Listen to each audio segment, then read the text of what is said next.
Is everybody good with their squad radar? Hey Cap, do me a favor. Can you open this? Can you open that bin?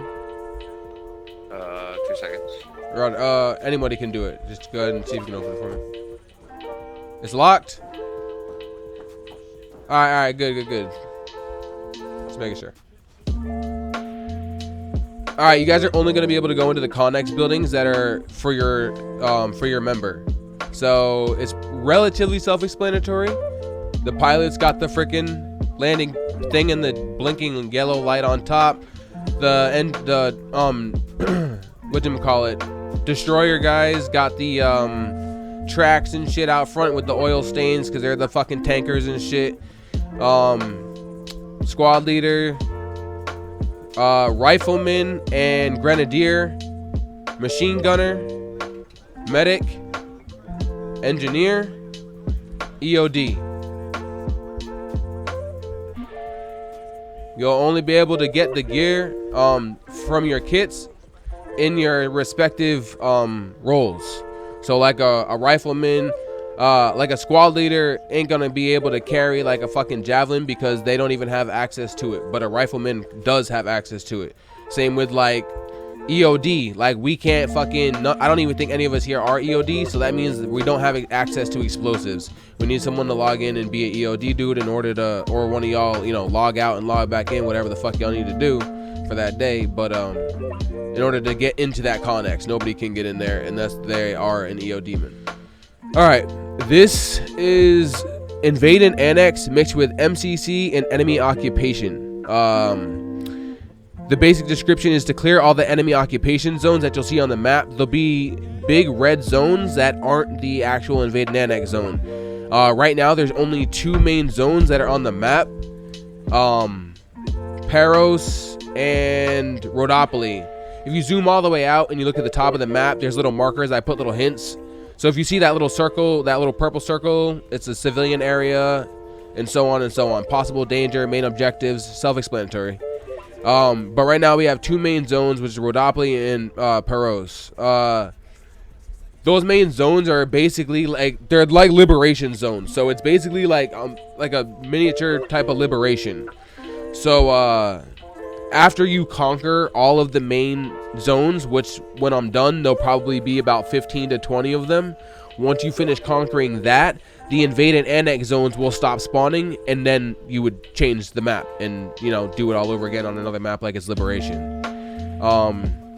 You have access to the fobs with the MCC fob building mechanics, so you'll be able to build fobs, so that way if you fucking are trying to clear out a zone and you get schwacked and you don't want to respawn here, you don't fucking have to, you can respawn at the fob. There's also a teleport vehicle. It's a teleport transport vehicle, I call it. So, and go here. Alright, this is the teleport HQ vehicle. So basically you can either stick an AI in it or have yourself drive it. Anywhere on the map you want to go, to your fob, to a spot you don't want to have to keep, you know, if you die you don't want to always have to run or fly or walk back. You bring this vehicle. You can pack this tent up. It folds up into the back of this vehicle alongside the deck that's on the right hand side of it.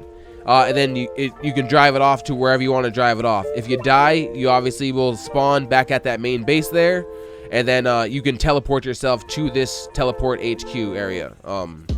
I normally stick them with the MCC fob. That way they go hand in hand, so that way you don't have to always be dead to technically get to the fob. You can teleport there, you know. But to each his own. So everyone go ahead and teleport back to the HQ, and we'll continue. Okay. So that's the basic, you know, idea of the entire game mode. It's like our own customized liberation where we kind of can take what we want out of the day, you know, that we're trying to have. So with liberation, when you load in, there's shit you kind of have to do. You know what I mean?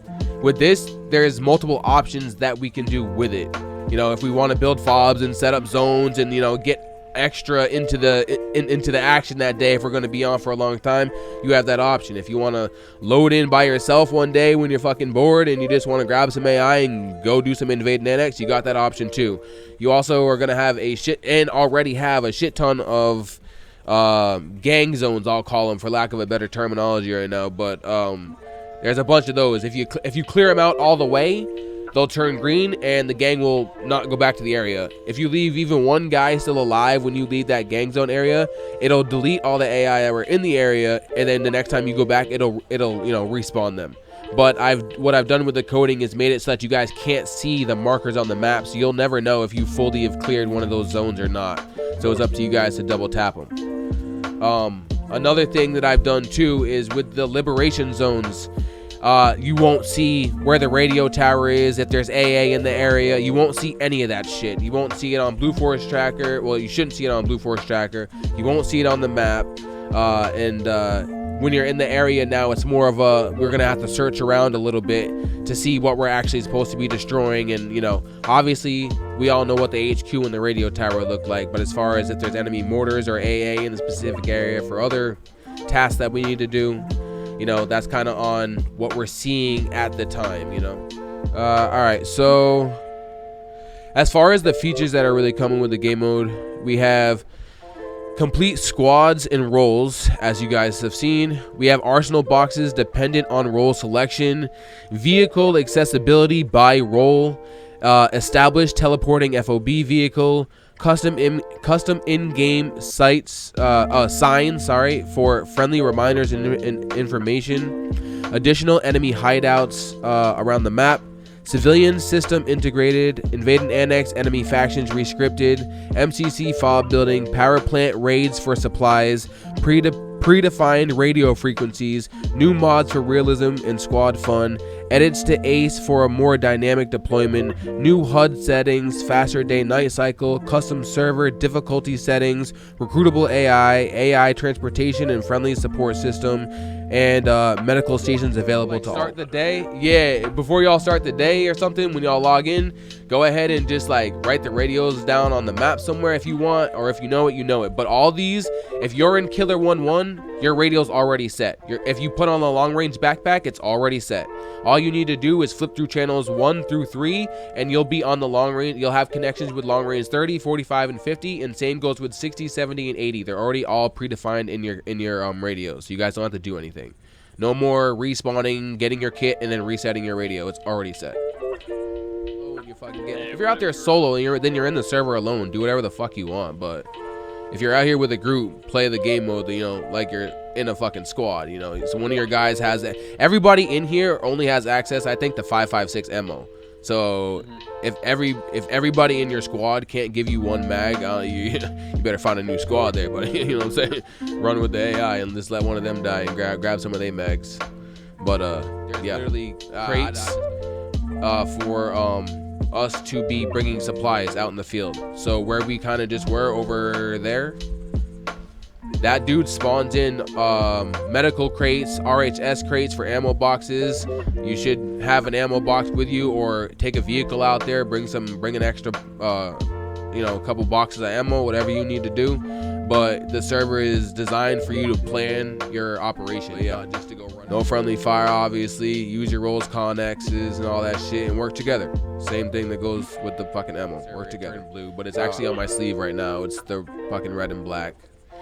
But that's the final piece to the TC1. So it's us, the core unit for the TC1 freelancers, the guys who kind of just come and go on a whim, and then all of our active duty, ready to go and get them guys will be a part of the 1st Tactical Division combat setup. And our main mission as a unit is here. So the enemy forces have begun to invade and annex in the region. Normally we're the ones that are doing the invade and annexing, but for this it's a little bit different. The military have called upon the TC1's 1st Tactical Combat Division in response to the growing threat. Set up fobs for better positions, clear zones to weaken the enemy. When all battle zones are clear, the enemies will move on. So like I said earlier, once all of our combat zones that are out there, right now there's only 2, but in the future there'll be about 15 to 20 of them. Once those are all clear, just like Liberation, mission complete, new map.